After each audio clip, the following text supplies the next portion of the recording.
Marzulo. Buenas tardes. Ahora sí, escuchar, muy bien.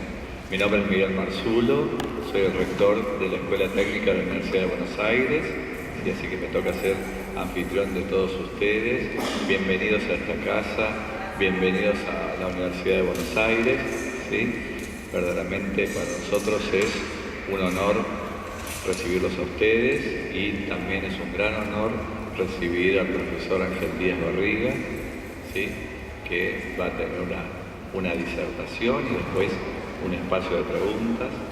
El doctor Díaz Barriga es doctor en Pedagogía de la Facultad de Filosofía y Letras de la UNAM, es miembro de la Academia Mexicana de Ciencias y del Consejo Mexicano de Investigación Educativa.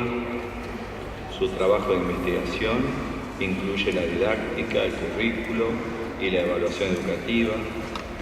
Su obra abrió nuevos caminos en el entendimiento que la acción didáctica es un elemento indispensable para construir diversas propuestas de enseñanza y de aprendizaje. El título de su disertación es Integración en el aprendizaje, un reto curricular y didáctico. Profesor.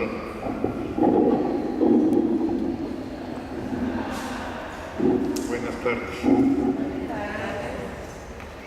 Realmente estoy impresionado del proyecto educativo que me han mostrado en este momento.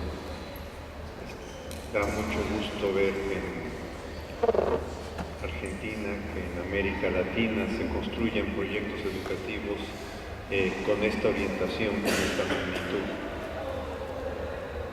De repente no sé si la conferencia se adecua un poco al proyecto, pero en fin, voy a intentar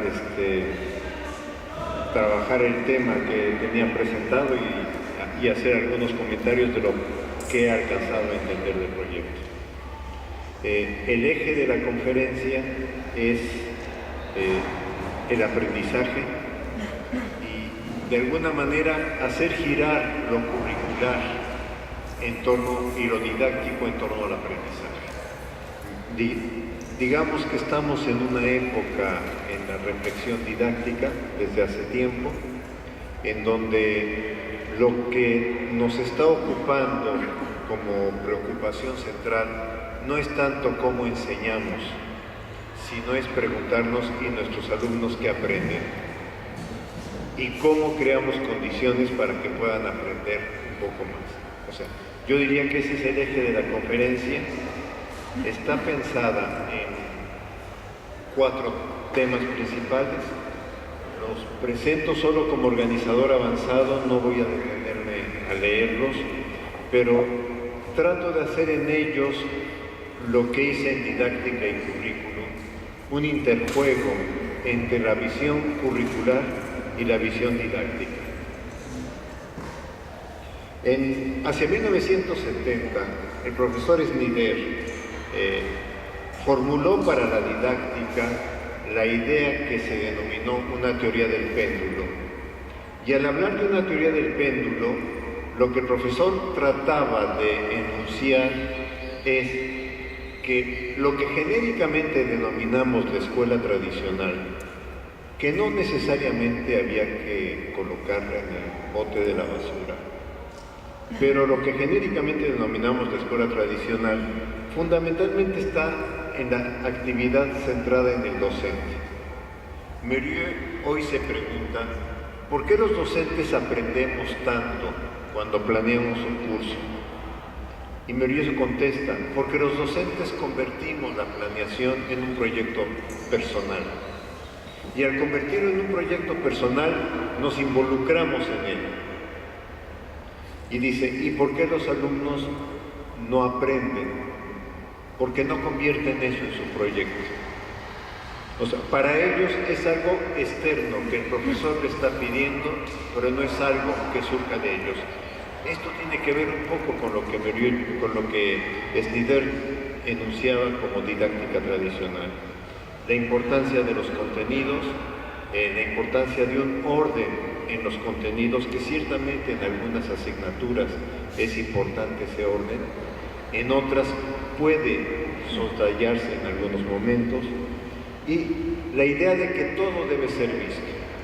Y esta idea de que todo debe ser visto nos ha afectado muchísimo a los profesores y muchísimo más a los diseñadores de currículum. Porque entonces decimos, ¿y este tema dónde se va a ver? ¿Y este tema tiene que caber? Etcétera.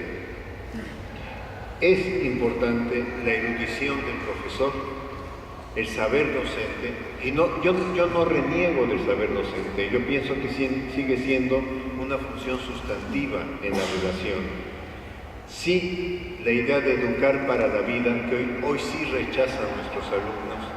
Esto es, yo te educo para que cuando seas adulto lo que estás haciendo ahorita te sea de utilidad. Cuando el joven, el adolescente, se está preguntando, ¿y para qué me sirve? ¿Y para qué me sirve lo que usted está trabajando conmigo? Y la idea de que la vigilancia y la disciplina corresponde solamente a quien tiene la autoridad. Esto es, que los sujetos no pueden ser corresponsables de sus acciones. Frente a este modelo, surge a fines del siglo XIX y principios del siglo XX lo que se llamó escuela nueva o escuela activa, que precisamente la idea de Muriel, la idea de Snyder, que me parece importante, es decir, vean un péndulo. Lo que un modelo valoraba, ahora resulta que lo valora el otro modelo. Esto es, el trabajo centrado en el alumno, en su interés, la relevancia de su actividad, fundamentalmente de su actividad espontánea, la tarea de descubrimiento, la idea no de educar para la vida, sino educar en la vida. O sea, que la escuela misma, o lo que hacen en la escuela, es la vida del estudiante, y que el tema de autocontrol y autodesarrollo puede ser un tema que los alumnos asuman. Y que se ve muy claro en muchas instituciones freirianas, Montessori, etcétera, donde los estudiantes pueden asumir la responsabilidad de lo que están haciendo. A mí me llama mucho la atención esto después de haber vivido varias reformas educativas, porque en todas las reformas educativas, y si ustedes se examinan, me parece que en las argentinas uno lo encontraría, lo que se dice es no al enciclopedismo. El enciclopedismo está presente. Y la pregunta que uno se hace después de 30, 40 años de estar viendo reformas educativas es, ¿por qué este fantasma que le llamamos enciclopedismo permanece en las escuelas? ¿Por qué esto, que de alguna manera tiene más de 100 años, que ha sido criticado? O sea, el primer movimiento de crítica fuerte al enciclopedismo se da sobre 1880 y tantos, en los albores de la escuela activa. Después, la teoría de objetivos, el constructivismo. Ahora, de alguna manera, las competencias están con la idea de que la escuela es enciclopedista. Pero yo pienso que no hemos hecho la pregunta central. Y la pregunta central es, ¿por qué después de más de 100 años de haber enunciado y denunciado este problema, las prácticas pedagógicas se les sigue considerando de esta forma? Y me parece que mientras no le encontremos precisamente una respuesta a esta pregunta, seguiremos haciendo reformas educativas, y todas las reformas, cuando llegue su etapa de declive y se piense en la nueva reforma, se les va a señalar de enciclopedistas. Yo creo que entonces, aquí nuestra pregunta es, ¿dónde está este problema? Este problema está en las autoridades, este problema está en los maestros, o en los alumnos, o en la forma como planeamos, o en lo que los alumnos hacen, o en los exámenes a gran escala. Y yo diría, el problema está en todos. O sea, yo creo que aquí la respuesta tendríamos que decir, el problema está en todos, porque también hemos educado al alumno a que lo que él se pregunta cuando llega al salón de clases es, ¿qué tengo que hacer para obtener una calificación. El alumno perdió la posibilidad de preguntarse qué tengo que aprender. O sea, ya no es una pregunta natural en el estudiante, sino la pregunta es ¿y cómo me van a calificar? Y de alguna manera los profesores también hemos asumido la idea de decir, como no estudian, como no se comprometen, como no trabajan, como no se responsabilizan, entonces voy a decirles que esto cuenta para la calificación. Y entonces hemos caído mutuamente en un juego donde damos calificaciones o los alumnos piden calificaciones y nos olvidamos de qué pasa con los aprendizajes. Entonces, ¿qué podríamos rescatar de las escuelas didácticas? Yo creo que podríamos rescatar, a mí me parece que como gran idea, la de vincular lo que el alumno aprende con sus problemas cotidianos. Lo que a veces se decía teoría práctica, el gran problema es cómo establecemos una estrategia para que convirtamos lo cotidiano en un tema de aprendizaje. Y esto es muy complicado en las distintas asignaturas, es muy complicado en la forma como planeamos los cursos, pero ciertamente, si ustedes ven, la didáctica siempre ha estado intentando darle respuesta, no digo que tengamos la respuesta, intentó en un momento con el material didáctico, después con la inclusión de material de comunicación cuando apareció el cine o el video. Yo pienso que hoy con las tecnologías, o sea, siempre la escuela está diciendo, o la didáctica está diciendo, incorpora esto. Me parece que le ha faltado una pizca a la didáctica, que es decir, incorpora a preguntarte lo que estás enseñando, cómo lo puedes vincular con temas cotidianos. ¿Qué hemos olvidado de algunos principios de la didáctica? Esta idea de comenio, lo estoy redactando como Comenio lo formuló en el siglo XVII, el deseo del alumno no puede ser impuesto desde afuera. A mí me llamó mucho la atención cuando lo releí en Didáctica Magna, porque no habla de la motivación del alumno. A veces le damos motivaciones al alumno, quizá no las mejores, pero le damos motivaciones. La calificación se convirtió en un gran motivador del estudiante. Podemos inventar otras motivaciones, las escuelas inventaron muchísimas, primeros lugares, medallas, diplomas de honor, etc. Inventaron muchas motivaciones, pero se olvidaron de algo: el deseo no puede ser impuesto desde fuera. El deseo es: yo quiero aprender. Yo quiero aprender matemáticas, yo quiero aprender español. Muriel lo plantea de otra manera ya en el siglo XXI, en su texto de 2002, solo se aprende aquello que se reconoce como deseable. Pero es la misma formulación comeniana que de alguna manera se nos había olvidado. La actividad del alumno, dice el profesor Aebli, no es solo externa.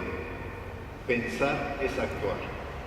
Y entonces, aquí nuestro gran reto es, podemos lograr que en el proceso de aprendizaje el alumno se atreva a pensar, se atreva a construir una noción propia.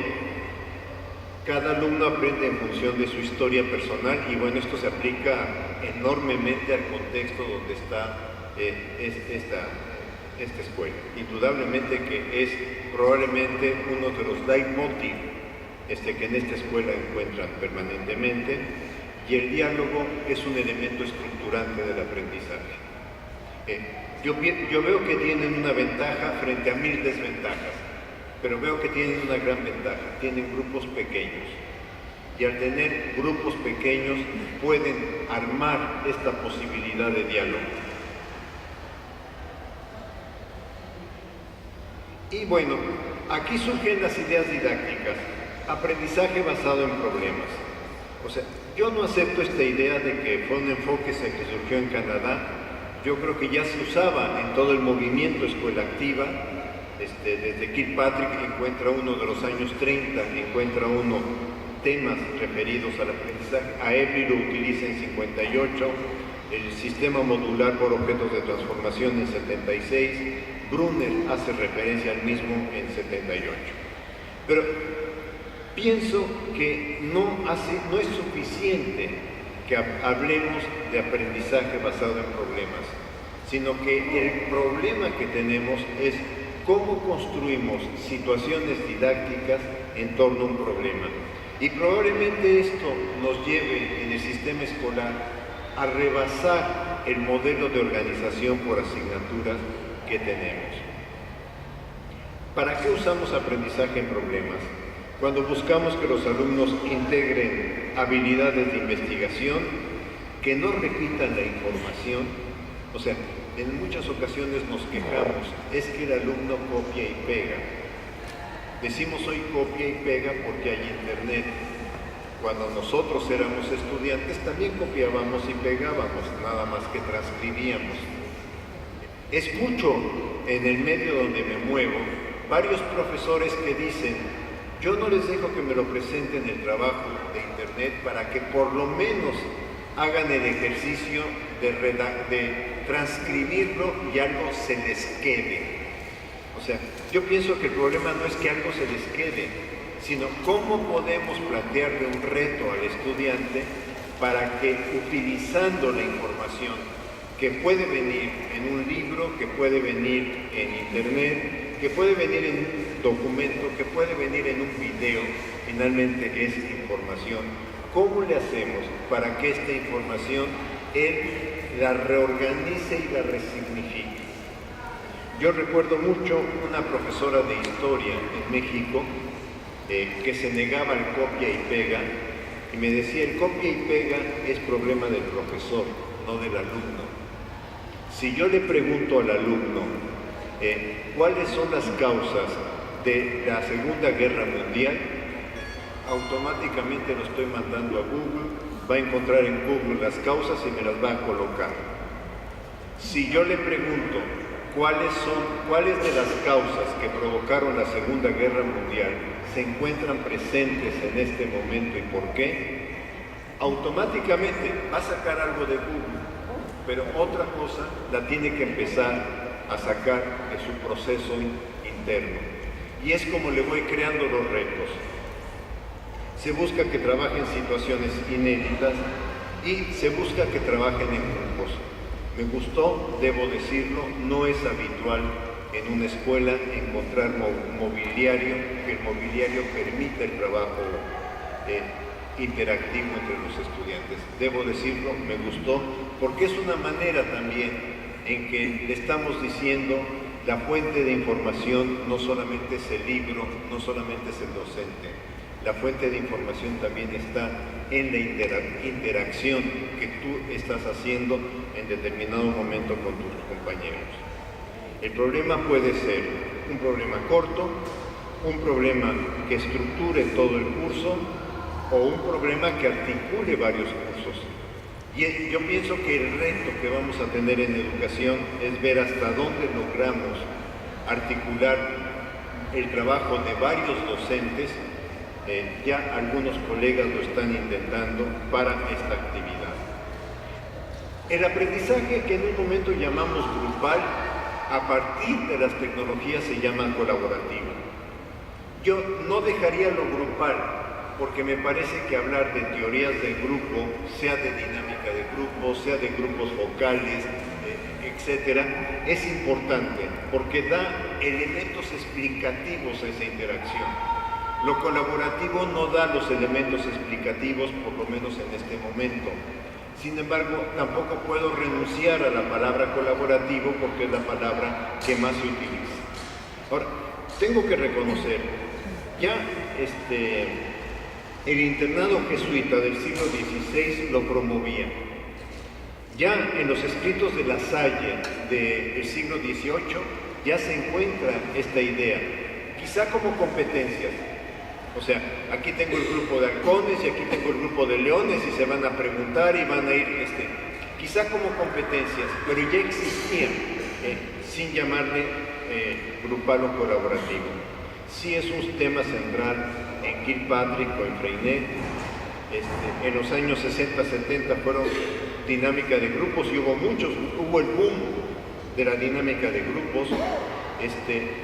Lo grupal no necesariamente se apartó del modelo tradicional, y esto es importante que reconozcamos. Y de repente lo grupal también se deformó. O sea, yo hago la primera parte, mi compañero hace la segunda parte y otro compañero hace la tercera parte. Y eso ya no fue grupal, eso fue disección del trabajo. Pero no fue grupal en el sentido de lograr la organización. Entonces, me parece que la clave está en promover el diálogo, la exposición, la defensa de argumentos, la búsqueda de varios temas. Aquí no podría dejar de decir algo del pensamiento de John Dewey y de Kilpatrick cuando hablan de la escuela como un laboratorio de democracia. En particular Kilpatrick dice, ¿qué queremos decir cuando decimos que la escuela es un laboratorio de democracia? Y se responde, no queremos decir preparar al sujeto para que vote, porque ese es un acto una vez cada cierto tiempo. Sí queremos decir trabajar con el sujeto para que haga actividades como miembro de una comunidad. Y en la comunidad escolar, lo que estamos pensando es que el sujeto pueda dar sus argumentos y explicar por qué sus argumentos se fundamentan en qué, pero también su capacidad de escuchar el argumento del otro. Y en este intercambio de argumentos ir construyendo o reconstruyendo permanentemente su propia argumentación. Yo pienso que esto fue lo que llevó a John Dewey ya sobre 1940 a escribir: el sistema educativo estadounidense utiliza la bandera John Dewey, pero no las ideas John Dewey. Porque bueno, es muy interesante decir, estamos en este modelo educativo, lo mismo hicimos en América Latina con Freire, o sea, hay que educar en el pensamiento freiriano, pero saquen el cuaderno y escriban, ¿no? O sea, lo mismo hicimos en términos de matar la idea viva de un autor. El aprendizaje colaborativo busca impulsar la discusión entre pares, aprovechar lo que hoy se llama tutoría de pares, pero que en el fondo es 2 alumnos, 3 alumnos, 4 alumnos que pueden decir de esto, yo tengo esta información o yo tengo esta experiencia. Y esto que yo decía de Kilpatrick, desarrollar habilidades y actitudes tanto para argumentar y saber defender mis argumentos, como también para escuchar el argumento del otro y poder contraargumentar y finalmente enriquecer mis puntos de vista. El trabajo por proyectos o por casos es una variante del trabajo por problemas. Tamaño y la dimensión del problema depende de cómo lo planea y qué intencionalidad didáctica tiene el docente para ello. ¿Qué tiempos didácticos tenemos? En algún momento, en mi caso, por ejemplo, con los estudiantes de licenciatura, planteo el problema para desarrollarlo a lo largo del semestre. Y entonces tenemos sesiones temáticas donde vemos los temas del curso y sesiones de problema donde vamos trabajando el avance del problema, que siempre es grupal. ¿Qué ventaja me da a mí colocarles el problema? Que no me repiten a los autores. O sea, sí, estudian a los autores, leen a los autores, trabajan lo que dicen los autores, pero el problema les obliga a decir, y en la realidad esto, ¿cómo lo estoy observando? Pero también podemos pensarlo, yo dudaba cuando estaban platicando si yo trabajaría esta parte, que el currículo también tiene que ofrecer retos para su integración. Quizá no es para los docentes, pero sí para quienes hacemos currículum, el pensar esta cuestión. Estamos en una era de competencias y lo que yo he encontrado es que este libro es una de las primeras formulaciones para trabajar en competencias en los años 60 del siglo pasado. Hay que reconocer, es una demanda de empleadores. Los empleadores, ¿qué piden? Que sepa hacer. No preguntan qué conoce usted, sino qué hace usted. Se trabaja en función de claridad de estándares de desempeño, de responsabilidad de las instituciones formadoras. Es una clave para la educación técnica. Yo creo que el error aquí ha sido generalizarlo hacia todo el modelo educativo, y es fundamental en la formación de docentes para la educación básica. ¿Qué clarifica ese libro? Que la competencia es un desarrollo. O sea, yo no tengo la competencia, nunca tengo la competencia. Mi competencia lectora, por decir algo, la competencia lectora de cada uno de nosotros es distinta a la que teníamos en el secundario, es distinta a la que teníamos en la universidad o en la formación de profesores, y es distinta conforme vamos avanzando en la vida y seguimos leyendo. Cada vez leemos con una comprensividad, si se permite, mucho mayor de la que leíamos al principio. Entonces, la competencia es un desarrollo, y ahí es donde hay el problema curricular enorme, que nos presentan la competencia más como un logro que como un proceso de desarrollo en el sujeto. En la formación profesional y técnica hay una etapa incipiente, novata y experta. Implica estructurar saberes, habilidades, tanto habilidades de conceptuación como habilidades metodológicas y destrezas en la resolución de problemas.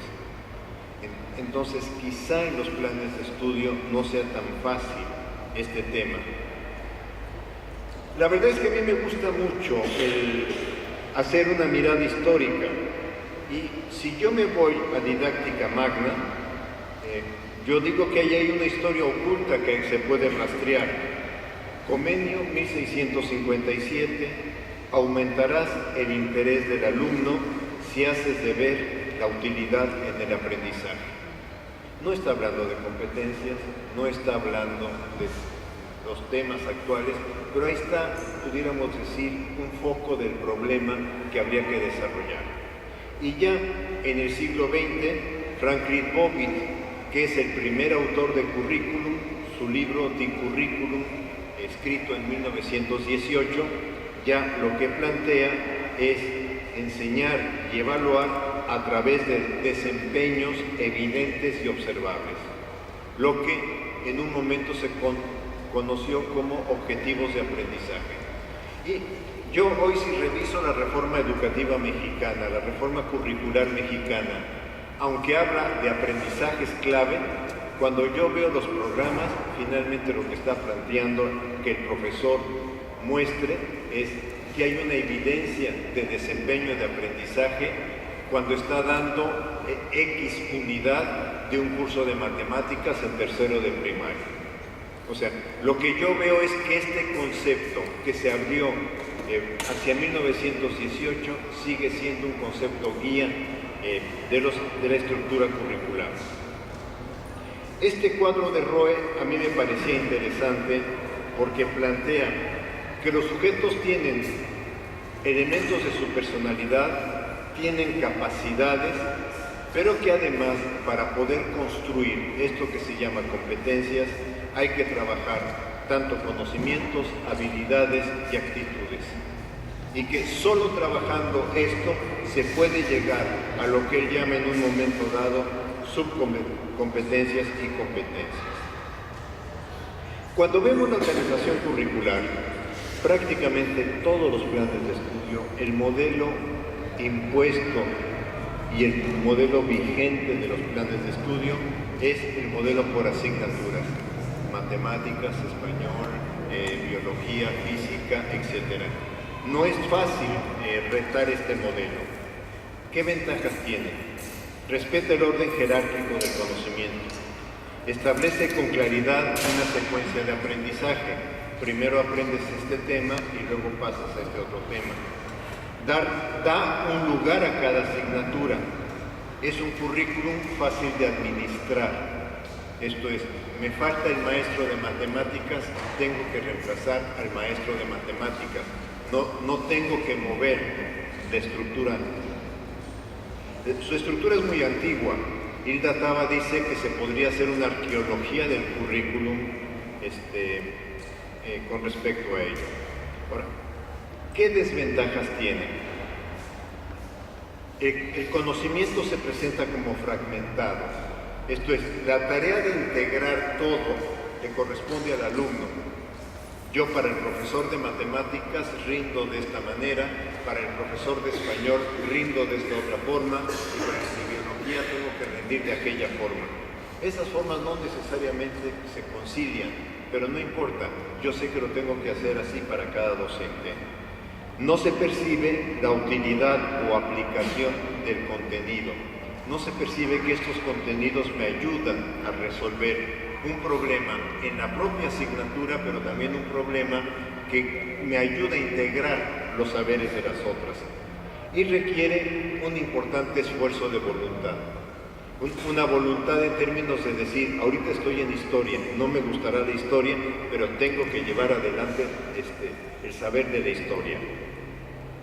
Una alternativa sería establecer tramos curriculares en donde se busque articulación entre docentes. La idea de proyecto es una idea que puede resolver esto, sobre todo si el proyecto atraviesa el esfuerzo de varios docentes, lo voy a mostrar al final. Otra alternativa es el currículum mixto, o sea, una etapa por asignaturas y una etapa de integración. Puede ser una alternativa interesante. La idea de currículos integrales, la verdad es que yo no conozco mucho, por eso me refiero en este caso solamente a la experiencia mexicana de lo que se denomina el currículum modular por objetos de transformación.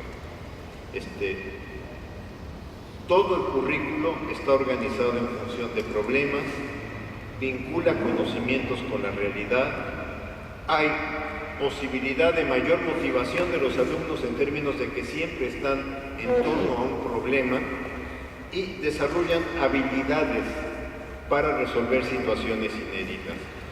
Pero ¿qué desventajas tiene?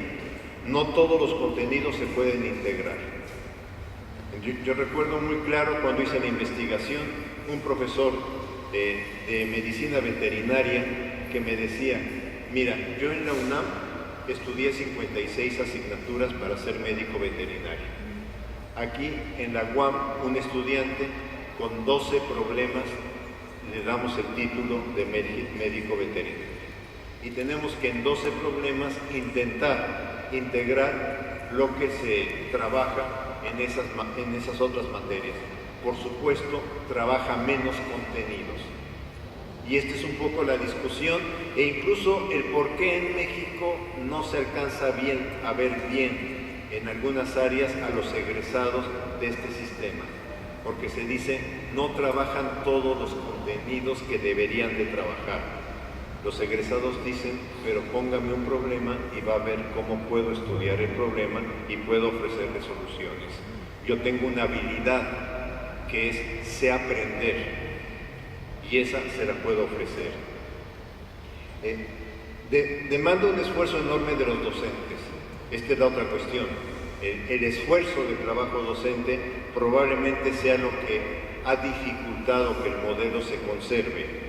Es fácil caer en generalizaciones o en lo que Hilda Taba denomina un trabajo superficial de contenidos. O sea, ya con esta manera de trabajar el tema nos quedamos y nos pasamos a otro. Trabaja menos temas y el modelo dominante lo rechaza y esto es muy claro. Una alternativa ha sido crear cursos o talleres paralelos a los módulos. Y esto lo hemos visto y también crea problemas en la institución porque entonces hay que hacer un gasto extra sobre el que se tenía pensado inicialmente. Y sí, requiere que los docentes tengan otra visión didáctica.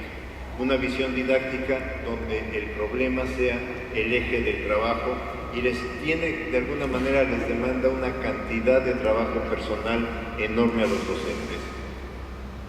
Esto lleva a pensar diferencias en diversos tramos de formación.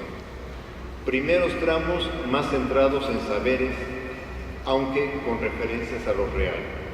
Y en tramos avanzados, integración de saberes. Esto podríamos hacerlo incluso en un currículum por asignaturas. Aquí se llega a hablar de que podemos tener enfoques disciplinarios, inter, multi, pluridisciplinarios. Sin embargo, hay un problema. Hay lógicas disciplinarias que demandan aprenderse de manera formal. Por ejemplo, matemáticas, química, física. Yo puedo aprender filosofía aproximándome desde muchos ángulos. Igual lo puedo hacer en sociología.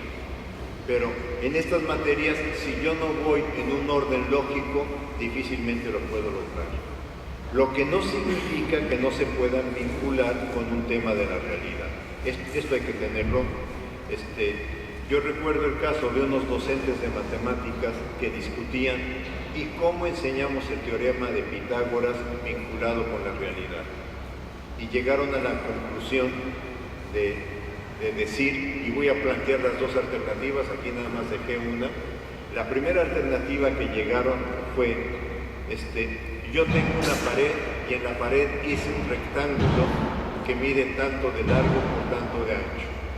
Si quiero colocar un televisor de plasma y voy a la tienda, si yo digo tiene 1 metro de largo por 75 centímetros de ancho, llego a la tienda y en la tienda me dicen tenemos plasmas de 28, de 30, de 32, de 40, de 50 pulgadas. ¿Qué televisor tengo que adquirir? A muchos docentes les pareció muy interesante esta alternativa, pero otros docentes, y me viene a la memoria por lo que me han explicado del entorno, dijeron, sí, pero esta pregunta es para clases medias. Hagamos una pregunta para grupos que tienen condiciones de mayor marginación. Y entonces la pregunta que hicieron es, en un lugar de recreo, un campo de recreo que se elaboró para la comunidad, hay una diferencia entre la calle y el lugar del recreo de 75 centímetros. Usted dispone de 1,5 metros de distancia para hacer una pendiente para las personas que lleguen en silla de ruedas. ¿Cómo calcularían el ángulo de la pendiente en estas condiciones? Y lo que ellos decían, bueno, esto se acerca más a un problema que puedan tener los estudiantes en su entorno comunitario. Lo que yo digo es, y quizás lo que debo enfatizar en esto, es el tiempo que los docentes en grupo trataron en idear el problema cuando tenían la pregunta. ¿Cómo enseñamos el teorema de Pitágoras a partir de un problema?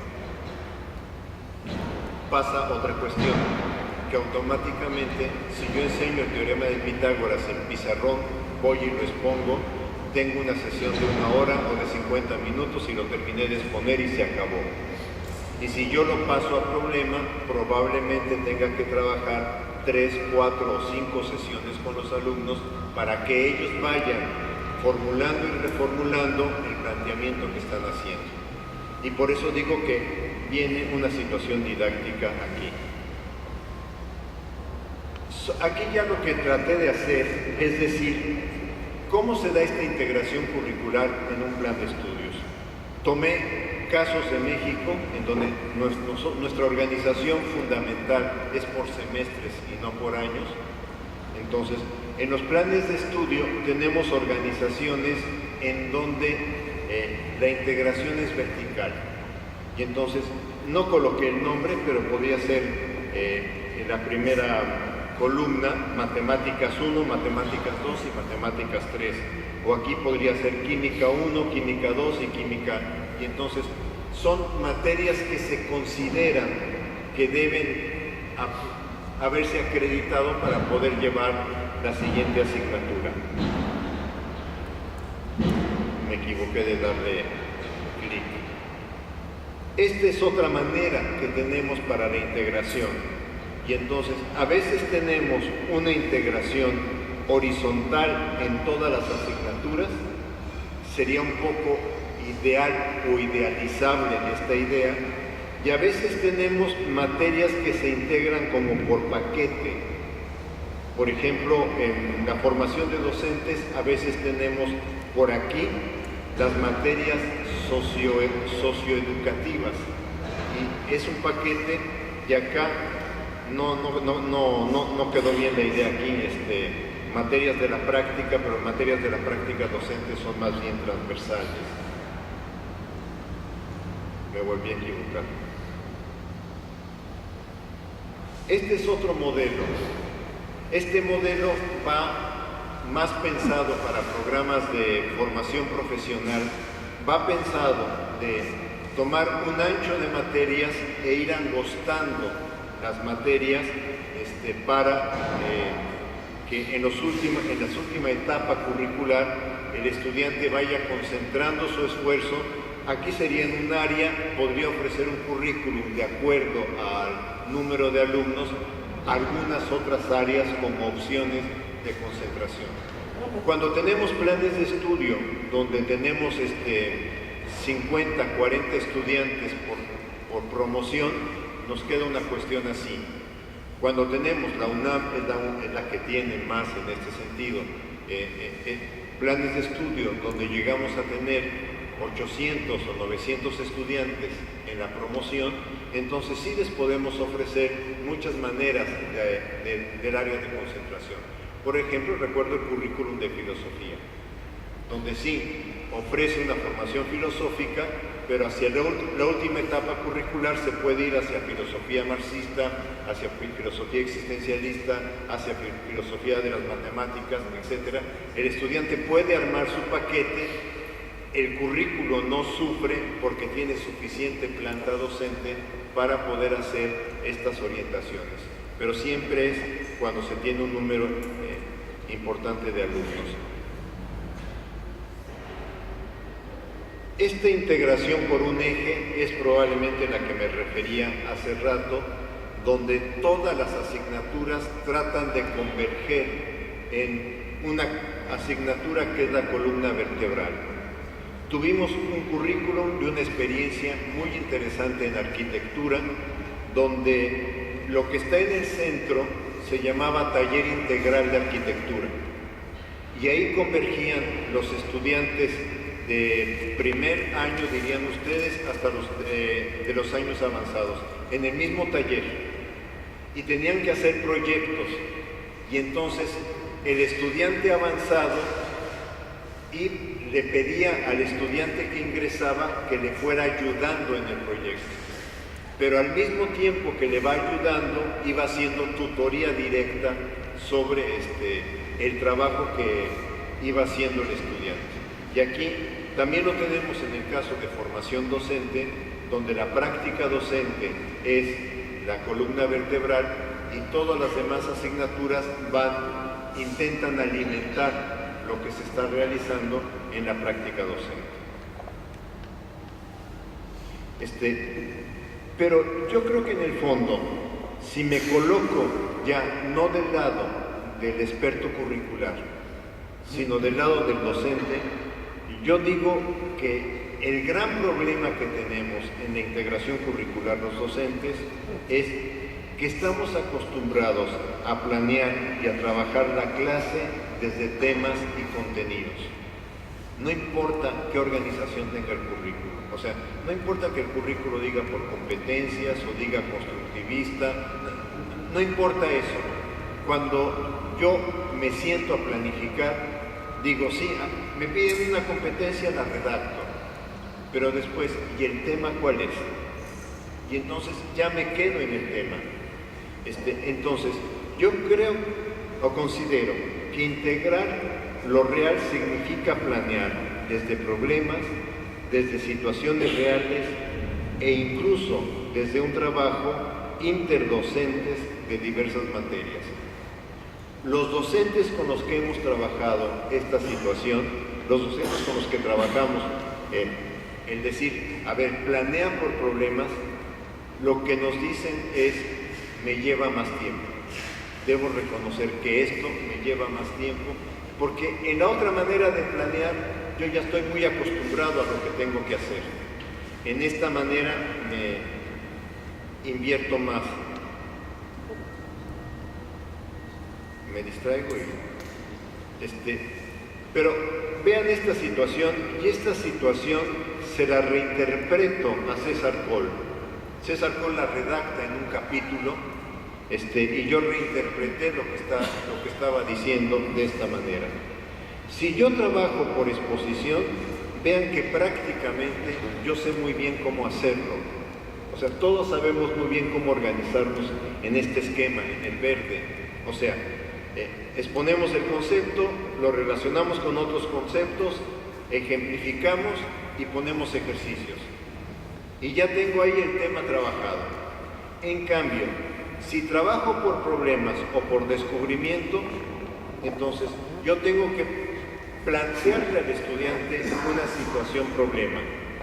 Pedirle que de esa situación problema él vaya a hacer observación, análisis, que busque temas, que lo documente y que vaya a ir construyendo paulatinamente las relaciones conceptuales de esta cuestión. Si yo acá en la verde me dedicaba a una sesión, en esta me tengo que dedicar por lo menos 5 o 6 sesiones para que los estudiantes trabajen. Entonces, en algunas prácticas que hemos documentado de docentes con esto, en trabajo en grupo, en la materia geografía, un docente les pide que con la aplicación iMovie los alumnos diseñen un video sobre eras geológicas.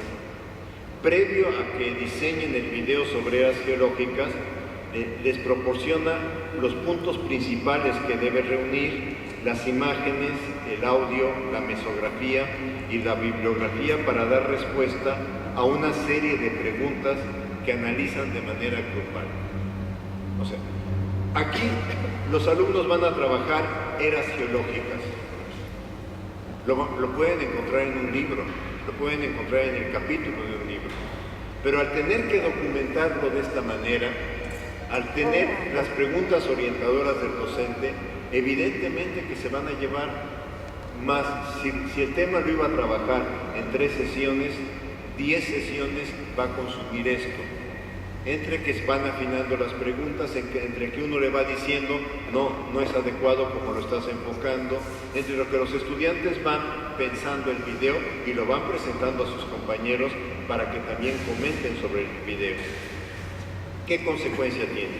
Mayor interés de los alumnos, más sesiones para trabajar el tema, mayor tiempo para planear la sesión y hay que replantear el plan de estudios. O sea, hay que pedir que el plan de estudios tenga menos asignaturas.